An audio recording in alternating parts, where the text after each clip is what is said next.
Mujhe, yaha, aakar, bahot, khushi, hui.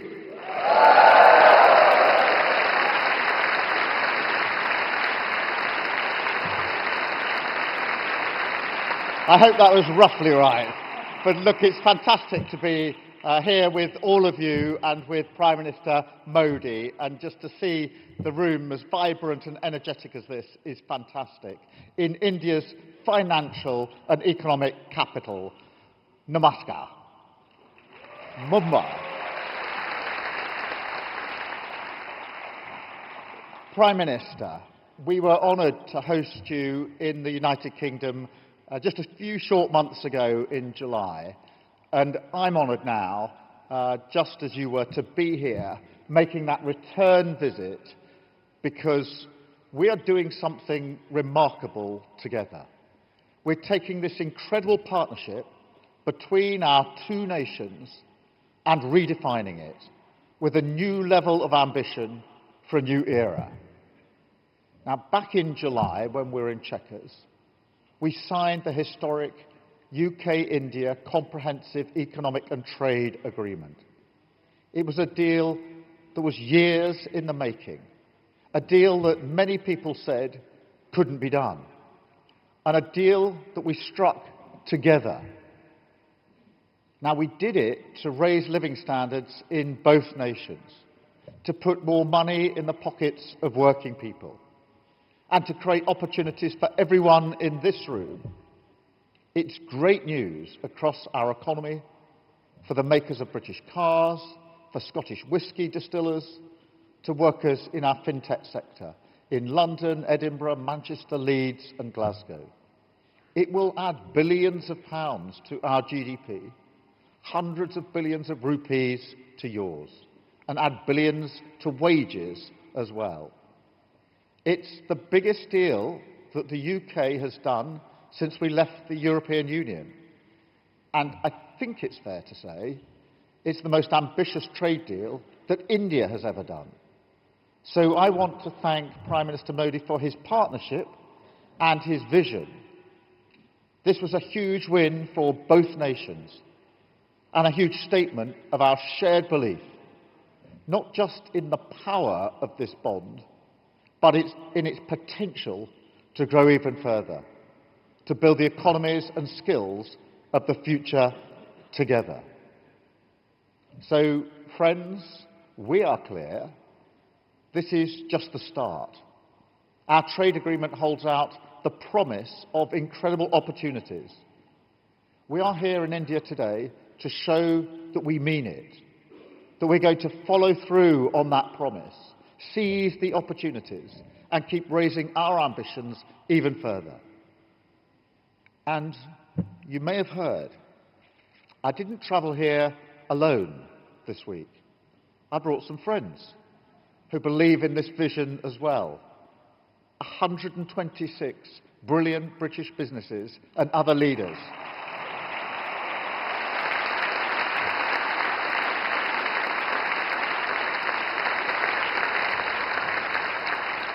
It's the first business delegation that I have led as Prime Minister.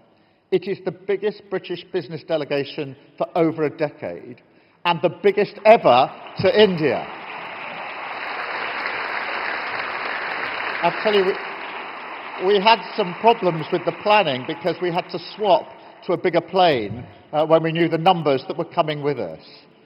And it shows that when it comes to India, and when it comes to this partnership, we really do mean business. And let me be absolutely clear about this. We are so committed to this because we see India's potential. This country holds the promise of the future in its hands as the world's biggest democracy, one of the world's largest and fastest growing economies, with half of your population under 25 years old. The vibrancy and promise of this nation are clear, especially here in Mumbai.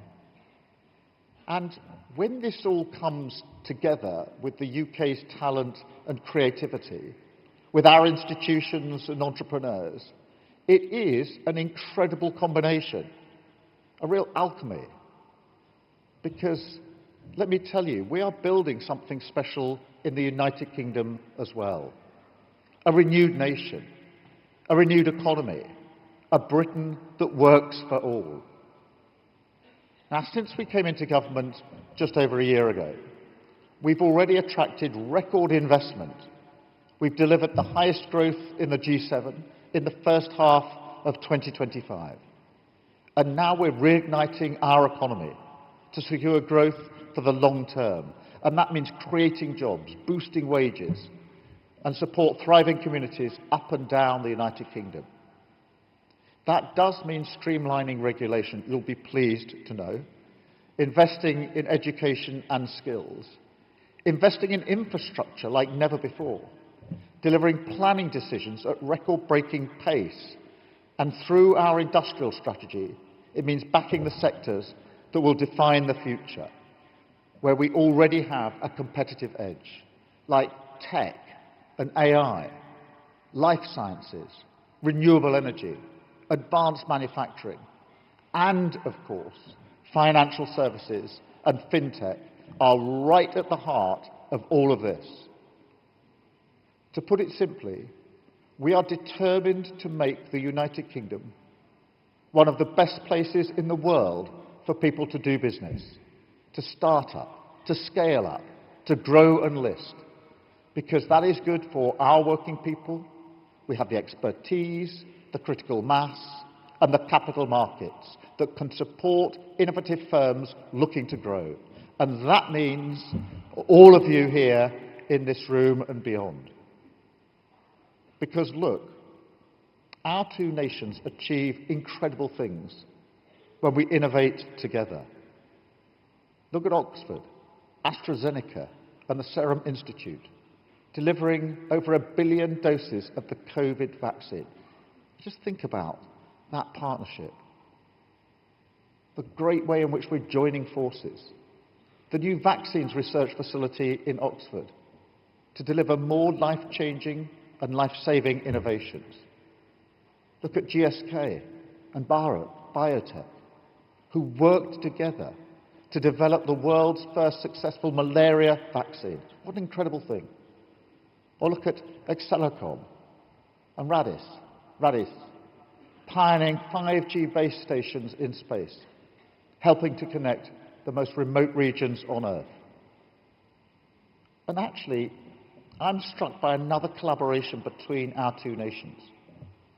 A story from another age of a leading Cambridge mathematician who received a letter back in 1913 from an accounting clerk in Chennai, a young Indian man who came to be recognized as a genius.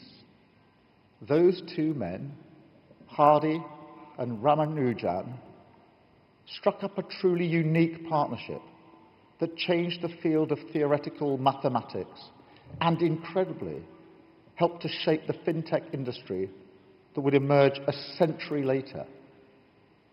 Their insights into prime numbers helped to inspire the modern maths behind online encryption that protects our payments and banking information today. It's a remarkable story.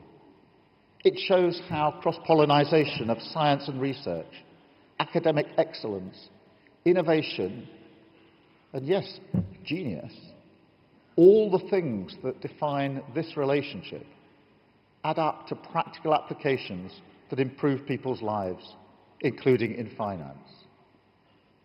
The UK and India are natural partners here. We are both world leaders in fintech. We have the second and third largest fintech sectors in the world.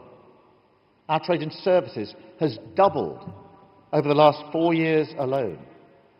And now our trade agreement provides a launchpad to go even further. We want the UK to be your #1 partner of choice for finance and fintech.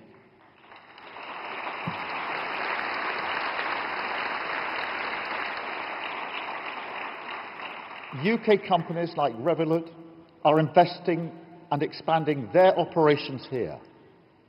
Wise have just launched a new debit card in India, Tide has opened offices all over the place. HSBC is launching an innovation banking hub and expanding into 20 new cities. Standard Chartered has opened a new global business services hub in Chennai. And the list goes on and on. Great British success stories coming to India, including to this city, and Gift City as well, spreading inclusion and opportunity. And I know that this room, we have the superstars of Indian fintech too, increasingly looking out to the world, like Razorpay, Perfidios, Cred, or Paytm, which is planning to invest in the UK. So I'm here to extend an invitation to all of you to do business with Britain, to see the UK as your gateway to going global. I've already set out the UK's fundamentals: unparalleled connectivity, the only trillion-dollar tech sector outside the US and China, a deep liquid pool of capital. But that's not all. We're making the UK an even better place for fintech innovation by investing in digital infrastructure, data sharing, and AI adoption as an AI superpower. And more than that, we're delivering fast-track authorizations, streamlined compliance, new visa routes to attract top global talent. And now we're creating a new Office for Investment, Financial Services, a dedicated concierge service for international firms coming to the United Kingdom. So if you want to create great jobs, great growth, and succeed, we're rolling out the red carpet. We want to see leading Indian firms flourishing in the United Kingdom, taking their business global, and British firms selling into India, growing and thriving here too. This is the modern dynamic relationship that Prime Minister Modi and I are building, a partnership defined by huge ambition. We know we can achieve great things together because we already are. So this is the moment to raise our sights even further.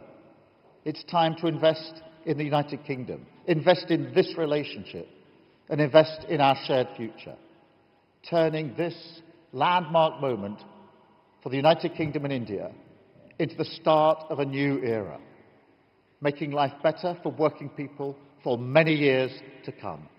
Thank you so much for inviting me. Thank you for listening. It's fantastic to be here.